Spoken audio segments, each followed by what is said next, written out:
Wow, I tell you, the last few days have been truly remarkable, to say the least. A lot of times when we see companies just have to make shifts or decide to make shifts, doesn't matter how we look at this. There's a lot of times people they take sides. That's the regrettable part, I think, sometimes of network marketing, MLM direct sales is over the years it's been them against us, and I don't think there's a need for that. Okay, we can always point fingers. We can say, well, I wish I'd have known this, or I wish I'd have known that. Man, that isn't. Look, we're all in this together. Okay, as an advisor to companies, to reps in the field, to strategic partners, law firms. Look, I can come down on both sides. I fully understand what happens, and this is a time as I share some really cool news here. I want us all to think about something. And this is a study I've been doing. So I'm going to rabbit trail just for a second. This is a study I've been doing on worldviews, because a lot of times people talk about all the different worldviews. And y'all know, if you follow me, you know I've got a deep faith. I love Jesus. Not really into the religious Jesus or churchy thing all the time, because I think that's where the divisions come. And here's why I say this. When we look at a worldview, if you look at economics, you look at religion, politics, I don't care what it is, network marketing, there's only two worldviews. You have an abundance worldview or a scarcity worldview. In economics, you have a separation type worldview or connected worldview. Sometimes in capitalism, people will say you either got a communist worldview or you got a capitalist worldview. That's the way this works. I think in network marketing, we need to have a connected worldview. If we run around here talking about abundance all the time, if we talk about it can happen to all of us, everybody is entitled to this, then let's act like it. And that's what I want to talk to today, because one of my dear friends, I've been behind the scenes with her just I mean, she's not been a paid client. Understand that we are just buddies. I love her husband. That's Sara Robbins. I watched what she went through at Rodan and Fields, built this thing, had a success, and then Rodan and Fields cut it out from underneath them. And she reached out last night and said, Troy, I got some good news.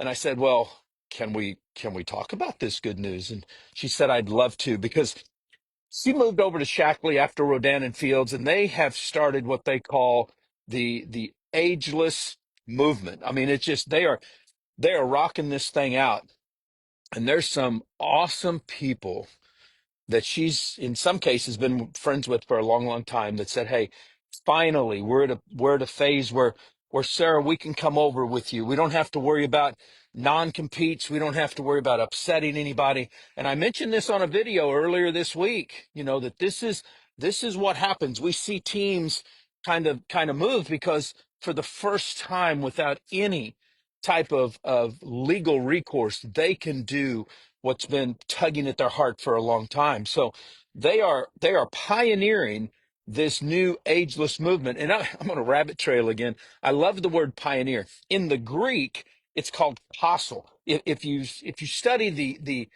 Saint Paul, you see that he uses the Greek word apostle, which means first cause of Jesus Christ, because he was the first cause. And that's what I see. When I see the word pioneer now, I think, man, this is going to be good. So I don't want to rabbit trail anymore. Let's look at this. Sam Hauser, Jen Piper, Wayne and Bethany Johnson. I believe those were all elite blacks, I think, over at Modere.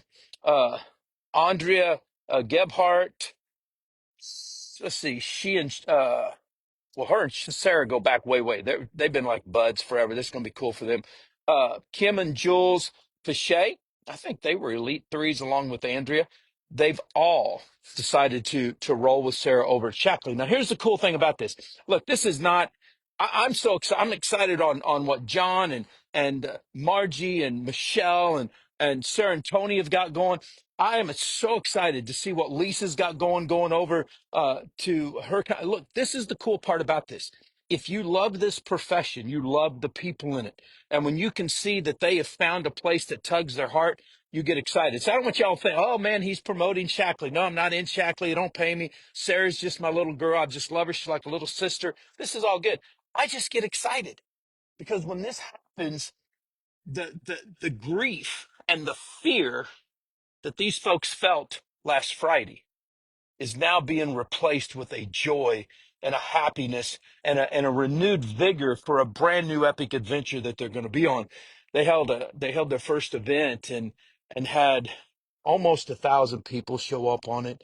They had people that said, "Hey, we're willing to come with you guys. We want to build something over here." This is the exciting part. When you hear negative comments, when you see naysayers comment on this video or other videos, and they say, "Well, network marketing is dead." I did a video on that one yesterday. It's not dead, but we are going through a consolidation. We're going through a cleansing, if you will, at the company levels and at the field level.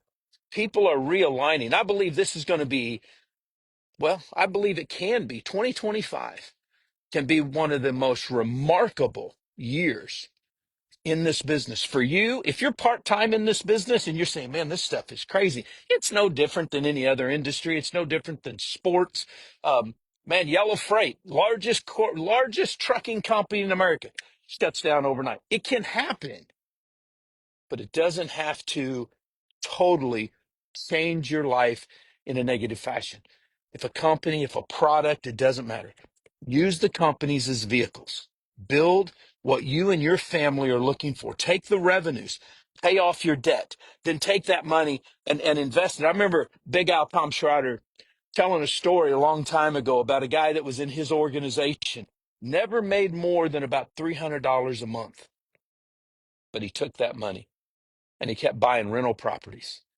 And when he retired, he had a phenomenal revenue stream that replaced the money that he'd been making working. And he was still working part-time in his direct sales company. When this industry came into to what it is today, it wasn't about selling a bunch of freaking pipe dreams. Not everyone is going to work hard enough, are going to do what has to be done to make it into the top pinnacles of 1%, 5%, 10% income earners. It was never created for that.